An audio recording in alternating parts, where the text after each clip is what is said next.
Welcome to this video. This is Valerie, I'm Lena, and we're going to talk with you today about physical activity, how much you should move per week, why it is so important for your body, and we also have a lot of examples how you can include movement in your everyday life, and we hope you enjoy it. And let's start. Yes. We start with the point how much an adult should move. So the World Health Organization recommends 150 minutes moderate aerobic training per week, which is more like an easy movement, for example, like going on a walk or doing some yoga, just activities where the pulse don't go as high, or 75 minutes intense aerobic training per week, which is more intense, like going to the gym, doing workouts, playing football, and so on, or the combination of both activities.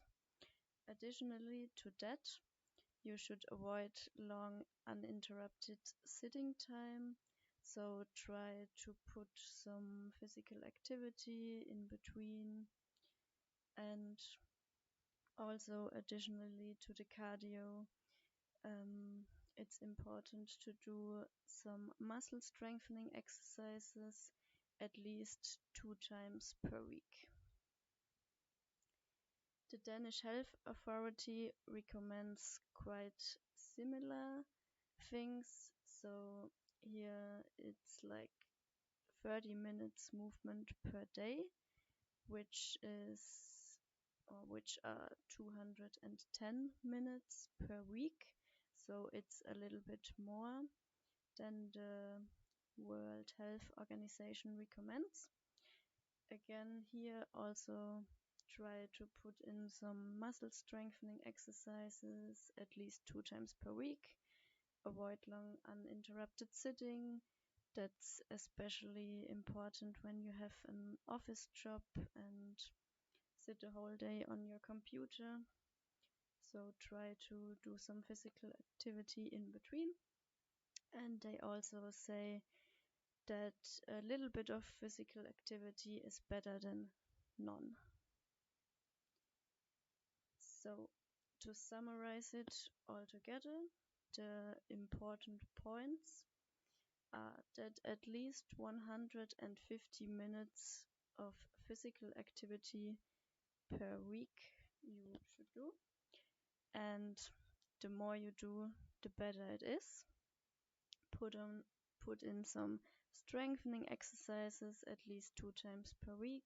Avoid long sitting times, and in general keep in mind that you can take small steps. You don't have to stress about anything. A little bit of movement is better than no movement. Perfect. Then we go on to the point, what does training to your body? So what happens in your body when you move, and what does it prevent? We start off with the cardiovascular system. When we move, the muscles have to work more, that's clear, and the muscles need oxygen to work, and they get the oxygen from the blood. So when they work, they need more blood. So the heart has to pump a lot more blood through the body, or in general the cardiovascular system has to pump a lot more blood through the whole body, and that means that the vessels stay elastic, and that also strengthens the heart, because a heart is a muscle, and when a muscle has to work a lot, it's getting stronger. So that is what your heart does, and this prevents cardiovascular diseases like heart attacks, also strokes, and also high blood pressure. Next on the metabolic system, also here when we exercise, when we get movement in, it has an influence on the whole metabolism, because there are the cells getting more mitochondria, and larger mitochondria are formed, and they burn sugar and fatty acids more effectively when they are larger and more. So if you don't understand this in detail, that is not a problem, but what you should know is that working out, exercising prevents also metabolic diseases like diabetes mellitus, which is really important. Next, on the bones. So it also has an impact, movement has an impact on our bones, because when we move, our bones store more bone mass. It is depending on what kind of sport you're doing, what kind of movement, how your bones, you could say, are formed. But what is sure is that the bone structure becomes denser and more compact. And this is really important, especially when you look at aging, because when we age, our bone mass is not as dense, and then it can come to osteoporosis, which means we don't have a lot of bone mass. And to prevent that, and this also prevents like from fractures, it's important to move. Next on, really important when we look at the point working, concentrating is our cognitive performance. Also, movement has an impact on this because when we move, there are messenger substances which are formed by the muscles, and they act everywhere in the body via the blood. So it has a positive influence on the cognitive performance when we move, because the messenger substances also act in the brain. And this leads to a better cognitive performance, which we all want to have when we work it. Yes. Miscellaneous, you can also add other good points when we work out or move our body. Movement leads to lower cholesterol levels. When we have high cholesterol levels, this can also again lead to cardiovascular diseases, and if we have lower cholesterol level, it prevents from cardiovascular diseases. So yeah, movement helps. Regarding this point, also what you all know, I think, is that more movement burns fat and increases muscle mass. And when we have more muscle mass, the basal metabolic rate increases in the everyday life. So when we do normal movements in our everyday life, we burn more calories because we have more muscle mass. And this prevents, of course, from adiposity.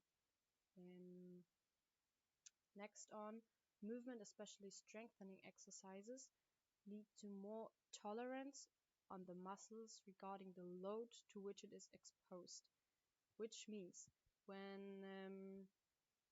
when you have hypertensions, then that means that your muscle, you could say a tight muscle is a tired muscle, which means if your muscle is tight, it is not used to what it is exposed to.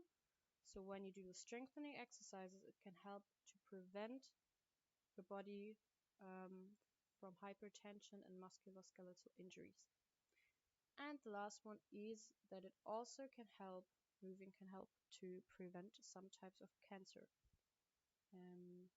Okay, to summarize this all, is that all in all, movement helps, or exercise and movement helps to prevent a lot of diseases, which I just told you, and also injuries, and in general, it makes aging way healthier. But it is so important that you don't get overwhelmed. Just take small steps, because every movement you do is better than doing nothing. Yes. And if you're now sitting there and thinking, okay, and what should I do? What can I include in my everyday life? We have some ideas what you can do in your everyday life. Yeah, the first tip is a very easy one.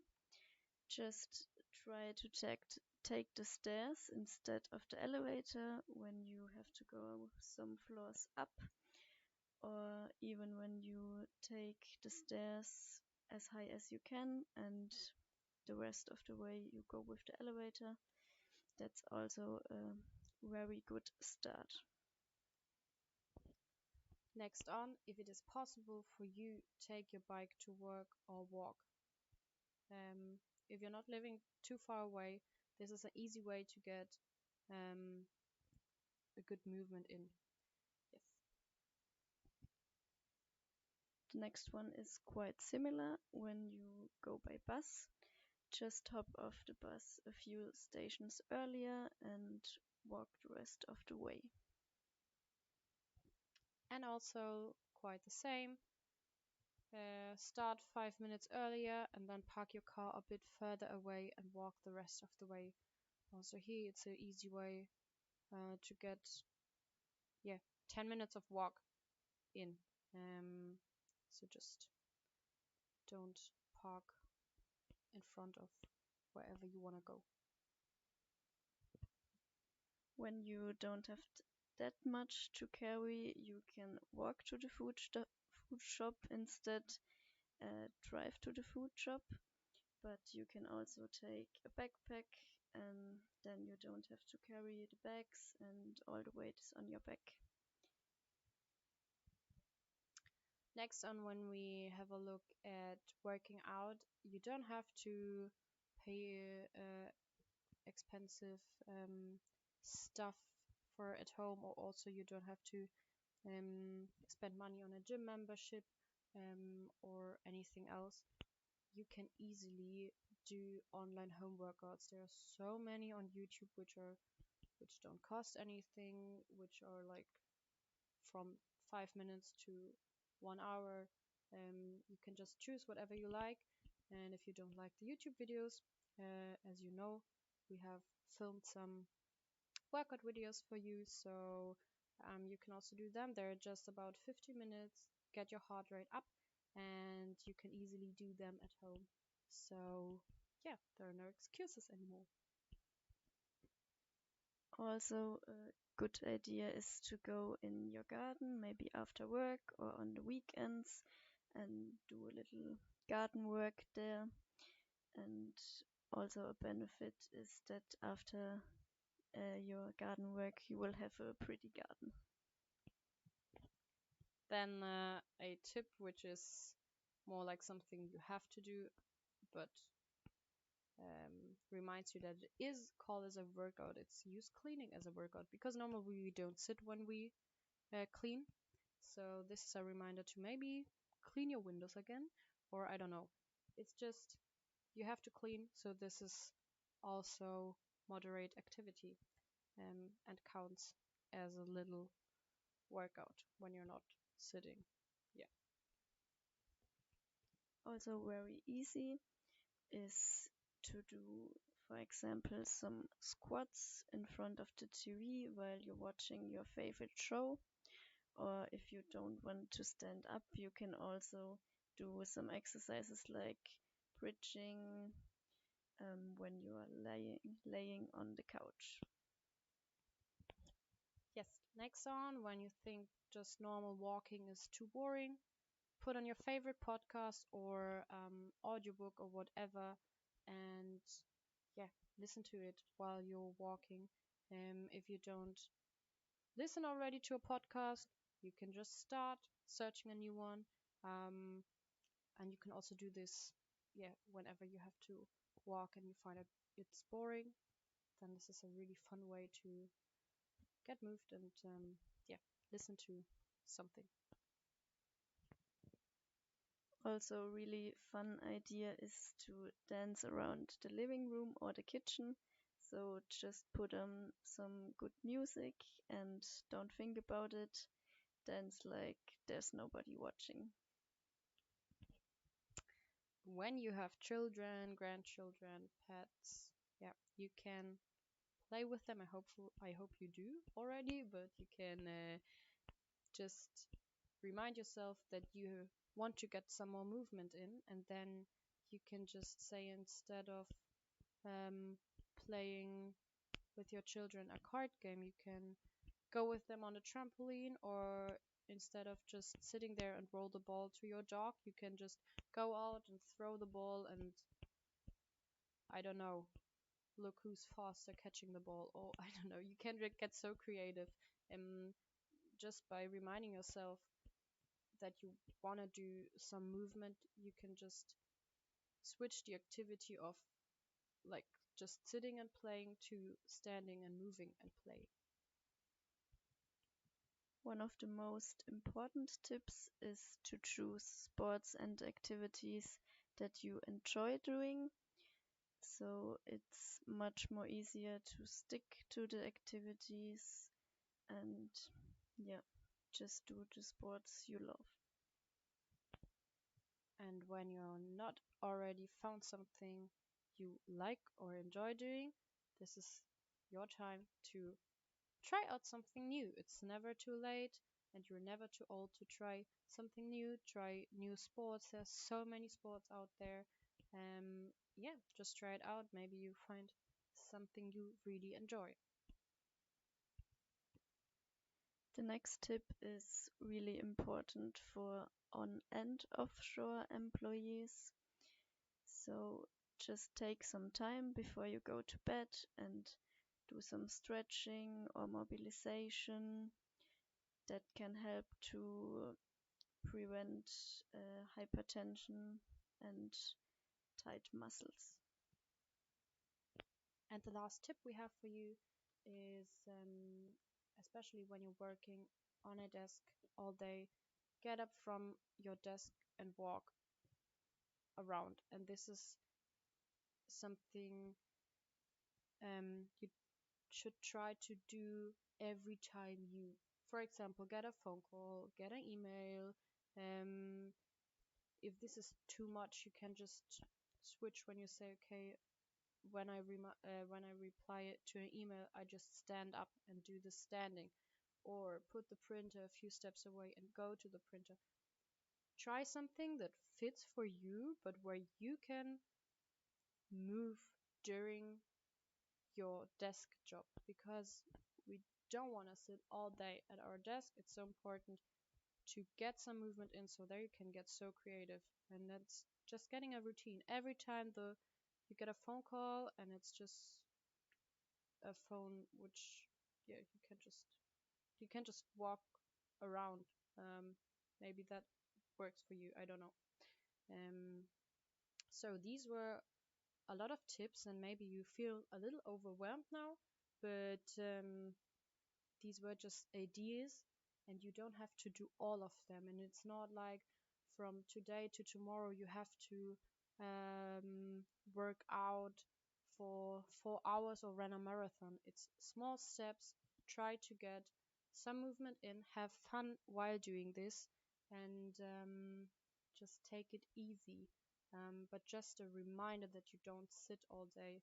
um, yes, we hope you enjoyed this little video, and we hope we could help you and you got a new reminder and new ideas of what you can do. Um, and we see us next time. Have a lovely day. Bye bye.